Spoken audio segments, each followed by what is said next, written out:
जीवन में तोता मत बनो। तोता बोलता बहुत है लेकिन ऊंचा नहीं उड़ पाता और इसी कारण पिंजरे में कैद रहता है। लेकिन बाज चुप रहता है और उसमें आसमान छूने की इच्छा शक्ति होती है और वो आसमान को चीरते हुए अपनी उड़ान भरता है। यह कुछ बातें हैं जो हम बाज से सीख सकते हैं। नंबर 1, एक ईगल ऊंचाई पर अकेले उड़ता है। वो कभी छोटे पक्षियों के साथ नहीं उड़ता। उड़ता है तो ईगल हमेशा ईगल के साथ उड़ता है। इसका मतलब है छोटी सोच वाले लोगों से हमेशा दूरी बनाकर रखें। ये आपको नीचे गिराते हैं। आपने एक कहावत तो सुनी होगी, आप जिन लोगों के साथ घूमते हैं आप अंततः वही बन जाते हैं। निर्धारित करें कि आप कौन सा व्यक्ति बन गए हैं, इसलिए हमेशा अपनी संगत अच्छी रखें। नंबर 2, ईगल के पास दृष्टि है, एक विजन है। वो 5 किलोमीटर दूर तक किसी भी चीज को ध्यान केंद्रित करने की क्षमता रखते हैं। चाहे कितनी भी समस्याएं हों, ईगल अपना ध्यान अपने शिकार से तब तक नहीं हटाते जब तक कि वह उसे पकड़ ना लें। इसका मतलब एक विजन रखें, एक दृष्टि रखें, अपना एक लक्ष्य रखें और लक्ष्य पर दृष्टि केंद्रित रखें। चाहे आपको कितनी भी बाधाओं और चुनौतियों का सामना करना पड़े, हार ना माने, आपको एक दिन सफलता जरूर मिलेगी।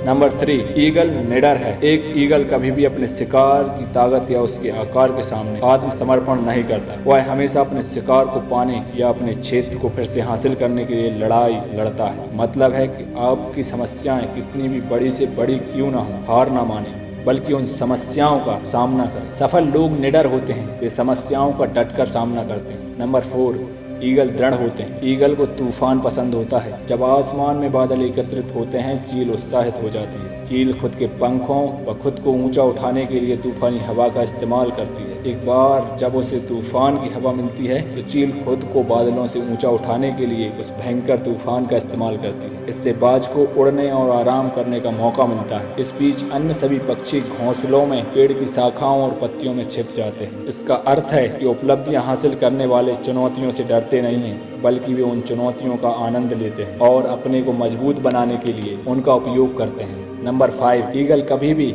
मरे हुए जानवर या मृत जीव को नहीं खाते। दूसरे शब्दों में, बाज स्वयं शिकार करता है, वह केवल शिकार का मांस खाता है। वह खुद अपने शिकार को मारता है, जिसका अर्थ है कि अपनी पिछली सफलता पर भरोसा ना करें। जीतने के लिए नई सीमाओं की तलाश करते रहें। अपने अतीत को छोड़ दें, जो हो चुका है उस पर ध्यान देने की बजाय नई चीजें करें, नई सीमाओं की तलाश करते रहें। नंबर 6, ईगल हमेशा प्रशिक्षण के लिए तैयार होते हैं। वो सीखने के लिए हमेशा तैयार होते हैं। बाज अपने घोंसले से पंख और मुलायम घास को हटा देते हैं ताकि उनके बच्चे उड़ने के लिए व्याकुल हो जाएं और वे उड़ें। घोंसले में रहना उनके लिए असहनीय हो जाए। इसका मतलब अपने कंफर्ट जोन से बाहर निकले, वहां पर कोई विकास नहीं है आपका। Last but not least, number 7, eagle में जीवन शक्ति होती है। जब बाज बूढ़ा हो जाता है तो उसके पंख कमजोर हो जाते हैं, जिसके कारण वह उसे उतनी तेजी से व उतनी ऊंचाई तक नहीं ले जा सकती जितना उसे जाना चाहिए। इससे वह कमजोर हो जाता है और उसकी मौत हो सकती है। इसलिए वह अपने एरिया के सबसे ऊंची चोटी पर चला जाता है और वहीं पर